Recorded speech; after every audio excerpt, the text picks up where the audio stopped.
সাকিবের ওই চার এবং তারপর বাংলাদেশের ড্রেসিং রুমের ওই উদযাপন, পুরো বাংলাদেশেরই উদযাপন, বাট খুব অল্প সময়ের জন্য। এইটা হচ্ছে আরেকটা নতুন বাংলাদেশের পরিচয়, যেখানে সেলিব্রেশনটা হবে পরিমিত।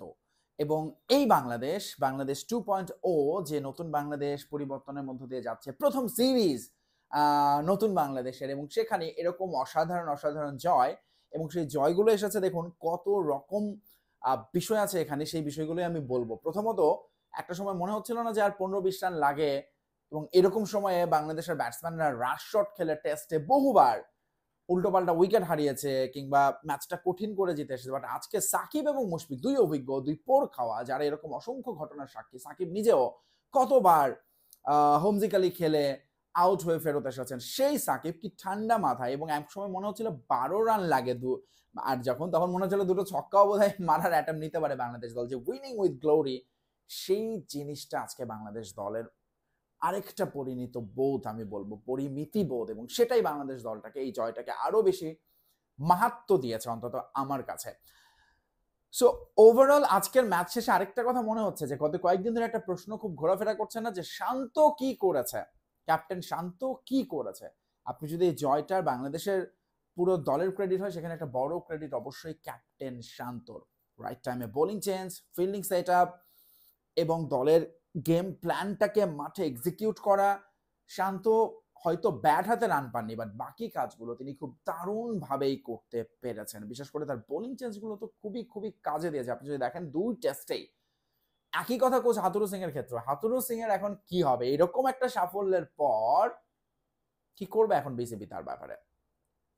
আরেকটা জিনিস আপনাদের জানিয়ে রাখি, সেটা হচ্ছে যে এই বাংলাদেশের তো এটা তৃতীয় সিরিজ জয় অ্যাওয়েতে, ওয়েস্ট ইন্ডিজ, জিম্বাবুয়ে এবং এরপর পাকিস্তান। বাট আজকের ম্যাচ জয়ের পর বাংলাদেশ এবং পাকিস্তান অনেক ক্ষেত্রে এক কাতারে চলে এসেছে। দেখুন, পাকিস্তান এ নিয়ে ঘরের মাটিতে টানা 10টা টেস্টে জয়হীন থাকলো, অর্থাৎ 6টা হেরেছে, 4টা ড্র করেছে, একটাও জয়ের দেখা পায়নি। এই ঘটনা আছে কেবল বাংলাদেশ আর জিম্বাবুয়ের। এরকম লংগেস্ট লুজিং স্ট্রিক বলি, বা জয় না পাওয়া, জয় বঞ্চিত থাকা বলি, সেই জায়গাটা এখন বাংলাদেশ পাকিস্তানের কাছাকাছি। আরো একটা জায়গা আছে, সেটা হচ্ছে কি, ঘরের মাটিতে পাকিস্তান একটা বৃত্ত পূরণ করলো এই সিরিজ হারের মধ্য দিয়ে, অর্থাৎ 10টা টেস্ট প্লেইং কান্ট্রির কাছেই তারা সিরিজ হারলো ঘরের মাটিতে, যে ঘটনা আছে বাংলাদেশের এবং এখন হলো এটা পাকিস্তানের।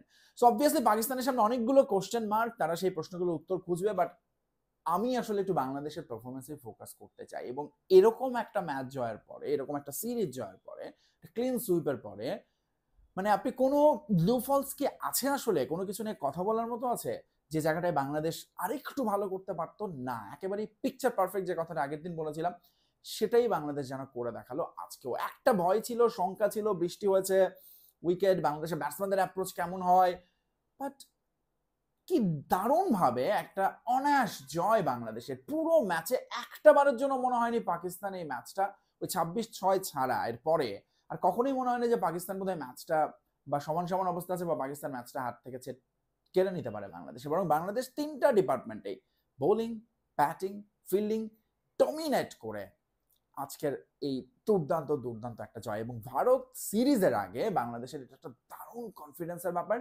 এবং আমি মনে করি যে সামনে এখন যে কটা দিন সময় আছে, তার আগে আসলে বাংলাদেশের এই কন্টিনিউটিটা কিভাবে রাখা যায়, কিভাবে এই পুরো দলটাকে দল হিসেবে রেখে একটা রেগুলার ক্রিকেট এনভায়রনমেন্টে রাখা যায়, সেই চেষ্টাটা এখন আসলে বোর্ডের করাটা খুব জরুরি। নর্মালি আমাদের কি হয়, একটা করে সিরিজ হয়, আমরা জিতে যাই যে যার মতো করে, কিন্তু আপনি if you are a professional team, আপনার আসলে এই জায়গাগুলোতে ফোকাস করতে হবে। যে আর মাত্র 2 সপ্তাহ বাদে আরেকটা নতুন দেশের নতুন সিরিজ, পৃথিবীর ওয়ান অফ দ্য স্ট্রংগেস্ট সাইডের এগেনস্টে, এবং সেখানে বাংলাদেশ যার মিনোজ হিসেবে শুধু খেলার জন্য খেলতে যাবে না, আগের হিস্ট্রির কথা বাদ দিলে, বরং বাংলাদেশ এবার আওয়ার সিরিজে টেস্টে যে পারফর্ম করেছে, ভারতেও সেটা যদি রেপ্লিকেট করতে পারে, সেটা আরো বেশি দুর্দান্ত ব্যাপার হবে, আরো বেশি ফোকাসড, আরো বেশি ওয়ার্ল্ড মিডিয়াই বলি বা সব কিছুতে আরো বেশি বাংলাদেশের কন্টিনিউটি লম্বা হবে।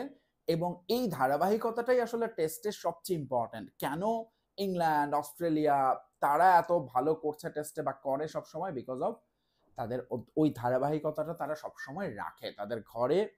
ডোমেস্টিক ক্রিকেট এবং ন্যাশনাল ক্রিকেট এবং ইন্টারন্যাশনাল ক্রিকেটে সবসময় রেড বলকে আলাদা প্রায়োরিটি দিয়ে কাজ করা হয়, যে কাজটা বাংলাদেশ গত মাস দুয়েক ধরে করে সেটার ফলাফল এখন এসে পাকিস্তানের সঙ্গে পেয়েছে।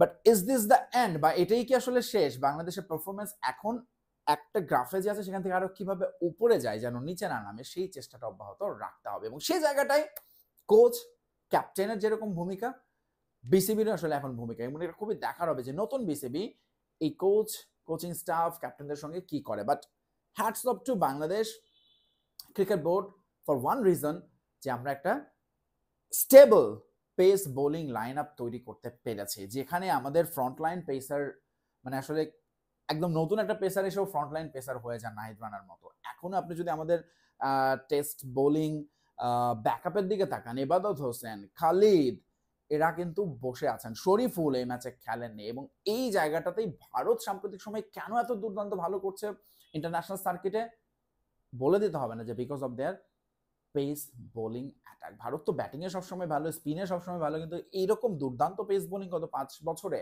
ভারত যে জায়গাটায় গিয়েছে সেটাই আসলে তাদেরকে একটা ওয়ার্ল্ড কাপ এনে দিয়েছে, এবং অবভিয়াসলি সামনে আরো এই ধারাবাহিকতাটা ধরে রাখছে, কারণ একের পর এক পেস বলে তাদের এখন উঠে আসছে। এবং বাংলাদেশে এখন এই জিনিসটা ঘটছে, যেটা একসময় স্পিন বোলিং এর ক্ষেত্রে হতো, এখন আমরা পেসে সেটা পাচ্ছি, এবং এটা একটা দারুণ আশীর্বাদ, বিশেষ করে টেস্টে জয়ের ক্ষেত্রে 20 উইকেট যখন নিতে হবে অপোনেন্টের, এবং সেখানে যে কোনো উইকেটে পেস যে কতটা গুরুত্বপূর্ণ সেটা নাহিদ রানা 152 আরো একবার প্রুভ করে দিয়েছেন।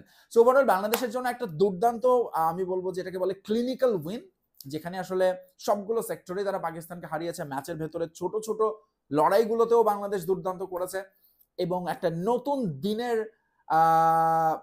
শুরু আমি বলতে চাই, অন্তত টেস্ট ক্রিকেটের সাদা পোশাকে বাংলাদেশের এখান থেকে হোক।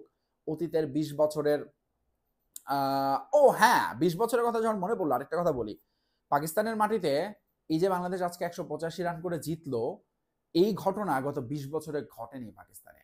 পাকিস্তানে ফোর্থ ইনিংসে হাইয়েস্ট সাকসেসফুল চেজই হচ্ছে 224, এবং সেটাও বহু বছর আগের ঘটনা। সবশেষ এর কাছাকাছি রান 220 করেছিল হচ্ছে 2000 সালের দিকে ইংল্যান্ড, এবং বাংলাদেশ আজকে যখন 185 রান করছে খুব অনায়াস দেখতে মনে হচ্ছে, বাট রিমেম্বার টেস্টে ফোর্থ ইনিংস এবং পাকিস্তানে তাদের বোলিং এর এগেনস্টে করাটা মানে কত যে একটা ডিফিকাল্ট জব, সেটাই স্ট্যাটসটাই বলে দেয় যে 20 বছরে কোনো দল এটা করতে পারেনি। পাকিস্তানের মাটিতে হাইয়েস্ট সাকসেসফুল চেজ করে বাংলাদেশ আজকে জিতে এসেছে গত 20 বছরে, এটা আরেকটা নতুন রেকর্ড গড়ে তারা এসেছে। সো কনগ্রাচুলেশন বাংলাদেশ, অভিনন্দন। এবং এই নতুন বাংলাদেশকে আসলে আমরা দেখতে চাই অন্তত টেস্টে, যেটা আপনি যখন যেটা বলা হয় যে হাইয়েস্ট লেভেল অফ ক্রিকেট, আপনি এখানে যখন ভালো করবেন অটোমেটিক্যালি সেটা প্রভাব পড়বে আপনার অন্যান্য ফরম্যাটেও। সো এই কন্টিনিউটিটা হবে এখন চাওয়া। ভারতের সঙ্গে আরো বড় চ্যালেঞ্জে অপেক্ষায় টাইগাররা। So be careful, be ready, and enjoy the moment. Thank you. Bye bye.